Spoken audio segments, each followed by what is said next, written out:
Of course, as we mentioned last weekend, anger is a common, healthy emotion even, but it's important to deal with it in a very positive way. This morning, we wanted to continue our conversation from last weekend on anger management and learning ways to help you get it under control. So this morning, we have back with us licensed therapist and our good friend, Kevin Petersen. Kevin, good Sunday morning to you, my friend. Thank you so much.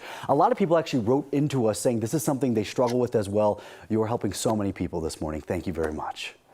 Oh, Jordan, it's my pleasure. Thanks for having me. And, I think these conversations can do a lot of good for everybody. Absolutely. And one of the things that we had talked about, and I want to get this out of the way before we dive in any deeper, is the fact that anger is, in fact, a very natural human emotion. We're not trying to eliminate anger altogether, but we want to control it rather than controlling us. Right, Kevin? Absolutely. The anger is a normal emotion, just like sadness, just like loneliness, frustrations, being scared, those are normal emotions and it's okay to have them.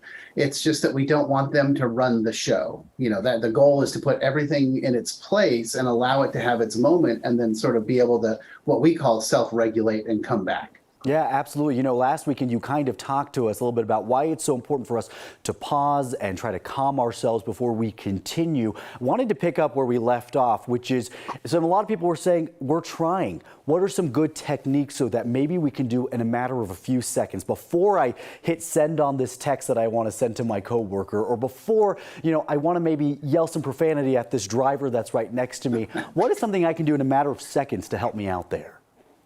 One of my favorite things, and we kind of talked about it a little bit last week, is just take that deep breath and just take a moment, count to 10.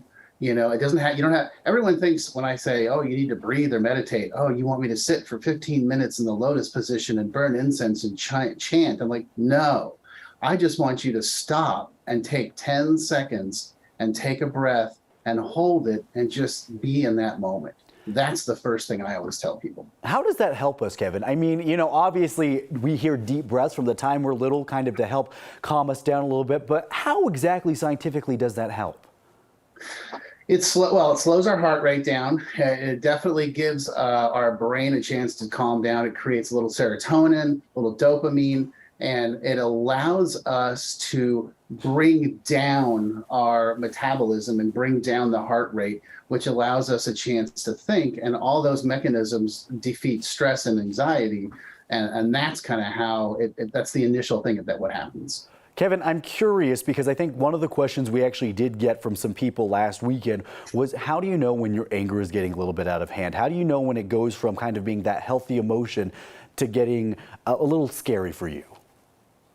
One of the things I would always tell people is take notice of what it is you're getting angry about and where it takes you. I like using scales like 1 to 10. 1 is like, meh, I don't care. 10 is, I'm absolutely livid. I can't see straight.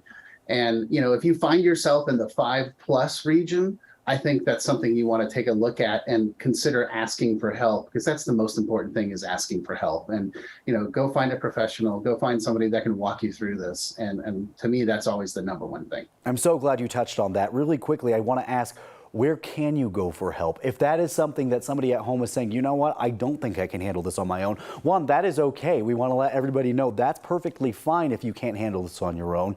But we do want you to know that there is help and resources available. Where can they go for those? Colorado and the Denver Metro, Colorado entirely has an amazing community mental health system. So the first thing I would say is just, go online and, see what county you're in, what city you're in. And they have therapy available for everyone at all cost levels. So if you don't have any money and you don't have insurance, they have an opportunity for you. So there's no, everybody's accepted. And then the second thing is, take a look at psychologytoday.com. You can punch in your zip code and punch in your issues and punch in your insurance, and you'll get back people that take your insurance. The other thing is, there's plenty of great meditation websites and podcasts that you can take a look at that will help you start by just calming yourself. Yeah, really teaching you how to take those deep breaths or how to regulate it in the moment. Kevin, one thing that a lot of people said they like to do is think about maybe what's going right in their life. We ask every Sunday morning, we ask for that kind of mental health check-in with our friends at home. What's bringing them joy in their lives? Really quickly before we let you go, I got to put you on the spot. What's bringing you joy this week, my friend? Well, I'll tell you, you're talking about a gratitude list, and I'm a big fan of the gratitude list. So, what's bringing me joy? I got to tell you, Jordan, I always look forward to our conversations. They're a lot of fun. I get to hang out today with my wife and our 3 dogs, and and have some fun. Let's see, what else have I got going on this You week? got a lot. I get to reconnect. That's great. That's a great, a non-exhaustive list of things bringing you joy. Kevin, my friend, you are bringing us so much joy this morning. Thank you for being with us and having this important conversation. We appreciate it.